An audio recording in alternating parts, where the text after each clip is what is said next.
Call this Africa driving.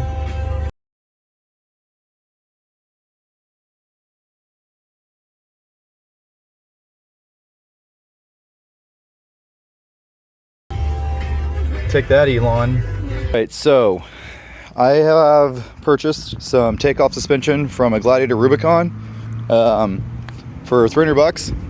It's in really good shape, very low miles, and I'm going to install it, except I'm not going to put the back springs because my Max Tow has better back springs already, but we're going to see how much lift the front springs give us. You can see there we're at 27 1/4 inches, all right, at the top of the bumper. Do the same thing on this side. 27 1/4 inches. So the truck actually sits pretty level from the factory. Very level. All right, one thing to know, the springs are corner specific. Don't swap your springs. Most springs have the part number on a sticker on them. Kind of funny to take a video. Got it jacked off the ground pretty high. I'm gonna use my Death Trap Harbor Freight 12,000 pound jack stands. Everyone says those things are dangerous. I love them right there. But look how high that jack got it. It's a pretty dang good jack. That's a Harbor Freight 3-ton Daytona or whatever. There's a suspension at full down travel, right? Tires are off the ground a few inches. See how much space is on top of the bump stop? This truck had like 90% sag. The front springs on this truck are extremely soft. I don't know if that's because it's the Max Tow or if that's how regular Sport is. I haven't looked at the difference in part numbers, but look how much down travel I had. I had like a ton of sag. All right, so front suspension is removed. It took all of 5 minutes because solid axle suspension is very nice, just like that thing, very simple. First things to do, unbolt your sway bar, push that up out of the way on both sides, then undo this bracket, which gives you some more slack in these cables so you can drop your axle down a little bit farther. Then undo your shock, which limits your down travel. Start dropping it down, yank the spring out. Really simple, very easy. This is way past forward down travel. Everything still looks good, angle-wise and stuff. Pretty happy with this little GP so far, how it all looks. The only thing that's a little bit of a trick is how do you get your shock top mount, your top shock mount off, because it's up behind the fender liner. Just push the fender liner up and pull the bolt out. For a better way to say it is driver passenger. Okay, so let's compare the springs first. So here's the OEM passenger spring, and here, or excuse me, driver spring, and here is the Rubicon spring. Rubicon spring is about 1 inch taller. Coil diameter looks pretty similar. They're both made to work with the same bump stops, so that's good news, which means I'm going to get some more up travel. Am I going to get any more down travel? Looking at the shock links, no, but that's fine. The truck already had plenty of down travel. What I needed was some up travel, so hopefully we get about 1 inch of lift out of this, so that's a good sign. So those are the front springs. We'll put this over here. We don't need this anymore. Compare the shocks. The shocks look pretty identical. One thing that's interesting is the sport shocks, the cylinder's at the bottom and the guard is at the top. This is kind of the opposite of that, right? So that's a little bit interesting. The guards are on opposite ends. I'm not sure why they did that. Probably something to do with the internals of the shock. See how it says Rubicon, very fancy. But unfortunately, they're the exact same length, meaning you're not gonna get any more down travel by swapping to Rubicon shocks.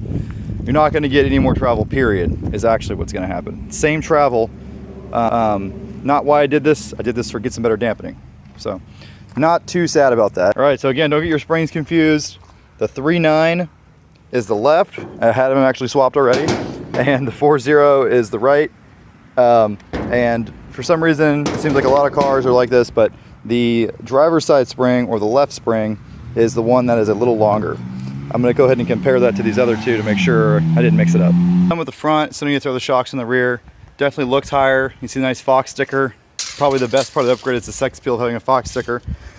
Could do this job in 30 minutes. I spent more time videoing than anything else. So remember we're at 27 1/4. Now we're at 28 7/8. Wow, way bigger difference than I thought I was gonna make. Go over to this side, see if we got any lean. We don't. 28 3/4, maybe 1/8 of an inch off. So got about 1.5 inches of lift out of it. Best thing about this 1.5 inch lift, instead of what a lot of people do with just spacers, I don't have to drop my bump stops. And the reason for that is my coils are made by Jeep to not go coil bound with the bump stops in their current location. So that is excellent. If you do a spacer, you can end up going spring bound. And these shocks are the exact same length as the shocks that came off of it, both compression and extension. So there were no worries about the bump stops bottoming out in the shock or anything like that. So good to go. I drove the truck around for about 150 miles on road and did a little bit of off road. And then I remeasured the lift height I got out of the Rubicon springs. Measuring at the same spot every time. Haven't changed anything with the amount of weight in the truck or the back suspension yet, just the front. And it's got an 1.25 inch lift over stock going with the springs. It doesn't sound like a huge difference, but what it means is that I have way more up travel before I hit the bump stop. So I think this is gonna make a big improvement riding off road, where I was feeling the bump stops a lot and hole upon the whoops. It's like almost 50% more up travel. So that's making me real happy. I think it's gonna be good. You can see how the springs are sitting there. Made sure I lined everything up on the purchase properly. It does look kind of like it bows out a little bit, but that's just the way that purchase is designed. You see how it doesn't have any rubber on this side. It's kind of what Jeep wanted it to do. This is what the back of the Jeep suspension looks like. You can see that my bump stops have been used before, as you can see there, but they're working properly. Pretty long shock for the back of the Jeep. It's pretty hard to put 4-link suspension under a pickup truck bed without making the bed really high. But Jeep managed to do it, and it's pretty compact. And as you can see, it's a really long shock. The spring is starting to lift off the pad right here a little bit at full down travel. But that spring is pretty thick and beefy, even compared to the Rubicon springs I got. So I'm going to keep those springs. So they have the max toe springs. You can see how this is kind of peeled off here. Kind of interesting. Probably doesn't really matter, but it is kind of interesting. I'll probably try to fix that when I have that spring off to do the spacer on top. Or actually, the spacer might go in the bottom. I'm not even sure where the spacer goes. I don't have the spacer yet. But it's just 4-link suspension with a panhard bar. BS panhard bar is pretty puny. I think it'll be just fine. I'm only going to do a 3/4 inch lift back here, so all my angles will be factory. Won't mess with the sway bar links or in these lines. There's plenty of length in here. And we got to pull the spring out. We'll have to pull this bracket here, do a little more stretch, and probably also pull this right here. Then we have enough stretch to get the axle down far enough to sneak the spring out. I might make an update video for that, maybe, we'll see. That's a pretty nice bump stop. It goes way up into the air, so that's good. We're gonna pull this shock off and replace it with the one off of the Rubicon. Also, you can see the CV rear drive shaft there. Not a huge fan of how far that takes out the diff, and obviously it's a low pinion diff, so you could run into some issues putting some pressure on that, depending on if you got high centered on your joint. And that axle shaft going in there is kind of tiny looking, but it's just a little Jeep, so we'll see how it hangs. But that little situation right there, it's one of the first things I've seen on the Jeep that kind of make me like, ooh, that's not a beautiful thing. Also, this arm might be on upside down because their letters are upside down. I'm just kidding, it does not matter. I like how they're labeled frame side, axle side. That's pretty cool. Thanks, Jeep, just in case you couldn't figure it out. Frame, axle. Very nice.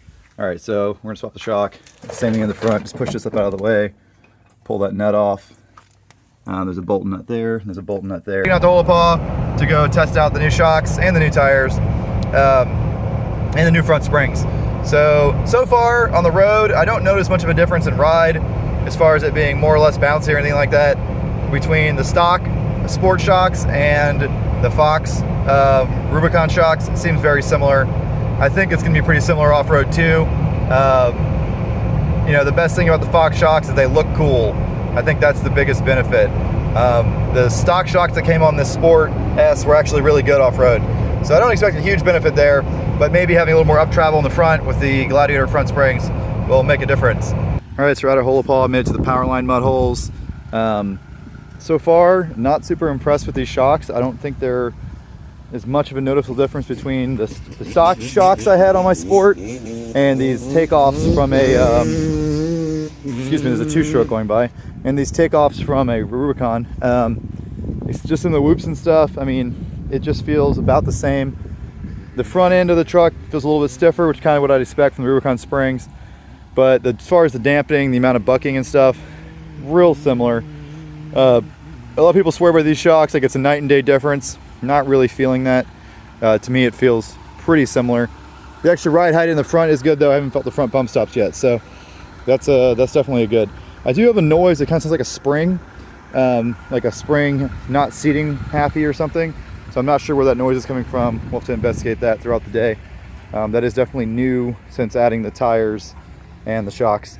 So not sure where that noise is coming from, but it sounds like it's coming from the passenger side. I'll demonstrate the performance of the shocks and the factory suspension on here. It's pretty comfortable. We're doing like, let's see, 15 miles per hour, GPS indicated. Like 18 maybe now. It's a pretty bumpy trail. It's about as good as it gets for a stock truck. Maybe a TRD Pro would be slightly smoother through here. Been in a Pro down this trail. It was good. Oh, there we go. Now we got suspension really cycling. Yeah, I mean, for that sort of stuff right there, some 2.5 inch shocks would be better. And then you just have to start trading out between, you know, on-road and off-road drivability. How fast you need to go off-road really before you start compromising your on-road drivability. Not a huge benefit with the Fox shocks. Pretty similar to the performance I was getting out of the stock little tiny steel sport shocks. The Fox shocks do look better though.